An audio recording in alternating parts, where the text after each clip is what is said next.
Beware the Planet of the Apes, issue number 2. That's right, folks. We're back to the original timeline.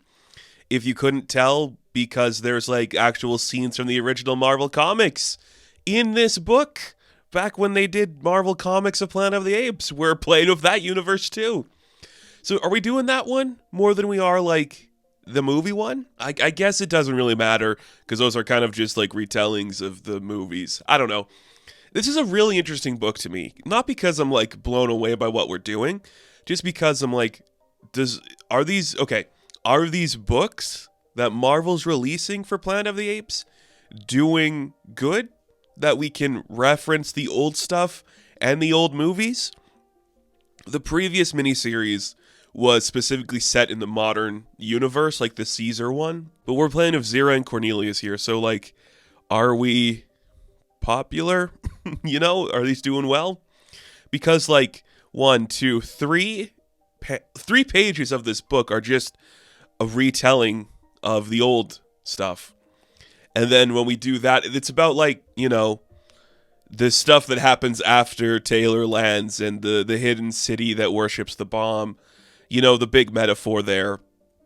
And this one character, her name is Ivana, she learns about Nova through a vision she has, because she's having visions of the future. She thinks it's maybe of like the past or of like a different civilization, but she like kind of leads this new camp that's in like the stadium that they're at in New York, and they're like, look, we found some people on the horizon, I think you should go check it out. So they go check out where Zira and Cornelius are about to walk in, and she's like, don't shoot, they look friendly, they're not gorillas trying to attack us, we shouldn't do anything to them. But they see, or Ivana sees, I should clarify, she sees Nova is with them because Nova wants to help them find Lucius because she's the only one that knows where Lucius is, and because Ivana just saw her in her memory or her visions, like, we have to save her. So they try to go communicate with them. Cornelius gets like really excited. He's like, oh, cool, I can't wait to check out this civilization. One of the trigger-happy soldiers shoots him in the shoulder, and Zira's like, what? What's going on? And she starts to figure out, like, you could talk? What's going on? And that's when, like, Ivana just, like, has her glowing eye power. Her cape kind of, like, turns into, like, it's moving around like she's hovering. And she kind of, like, knocks Zira unconscious with, like, her power. And that's when they're like, okay, take them to safety. We'll fix them later. I gotta talk to this Nova lady. So we see Ivana takes Nova back to her office. It's literally just an office. She uses like her special power to make Nova talk, and that's when her and Nova go through another page of the classic book, the classic retelling, where it's like, okay, here's what's gonna happen. Look at all that. It's very cool. People worshiping the bomb. The bomb, let us pray to the bomb. And she's like, that didn't happen to me. We're hearing Nova talk, and she's like, that never happened. He's like, no, I think we're seeing something that hasn't happened yet, or it's not even a memory. It's kind of hard to figure out with this power, but it's very interesting of what that could be. And she's like, have you ever heard of a man named Mendez? No, I haven't. Okay, so what is that? Mendez, ooh, maybe he's beneath the Planet of the Apes.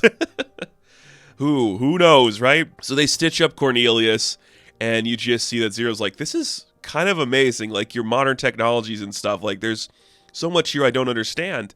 And they like walk through the stadium and everyone's in like huts and stuff, but they're still kind of burned because there was like the fallout of actually worshiping the bomb. You get it. You get the metaphor. If you're reading Planet of the Apes and you don't get the metaphors for like civilization, society, and religion and science and what we worship and stuff, then I'm not here to help you. You should figure that out for yourself. It does play into this other theme of kind of like Zira and Cornelius maybe learning that the elders of their village were lying to them about like the history of the world, this revisionist history of what actually happened to man and who they were.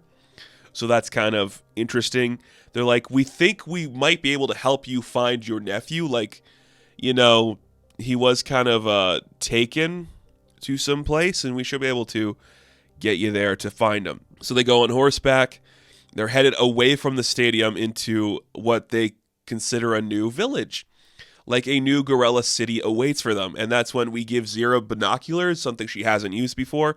And she looks down at this new civilization that's like built in like the ruins of like the barren plains. And people are on like different levels. They got stairs and umbrellas and everything. And this is a new like gorilla city. And you kind of see like these gorillas, they they're a little bit different. I don't know how else you'd classify it. Like, they're not, like, uniformed like the gorillas that we know them to be in the other classic, ape city. They kind of walk a little more like their legs, their back legs aren't like straightened out like we see normally, so they're a little more, I don't even think like regressed in evolution. I'm just going to assume it's kind of like the city they live in, there's a bunch of stairs and ruins, so their legs are built differently for walking and climbing. But this new gorilla village, they got like colonels and soldiers and sergeants and all that stuff. They have kidnapped Lucius and are like, I guess, interrogating him. Like, he's chained up, he's tied up, and they're just like beating him out for information, potentially on the other village. And that's where the book ends. And I'm like, this is still kind of interesting.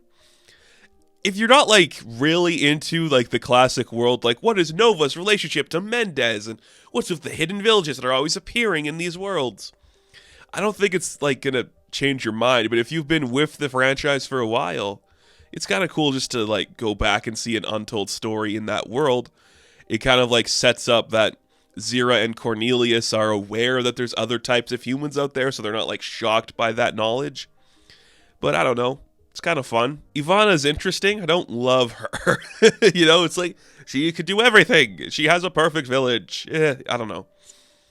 I like Apes enough where I want to keep reading this book, but I'm not surprised by anything going on, and I don't know if it's going to like wrap up in a beautiful way.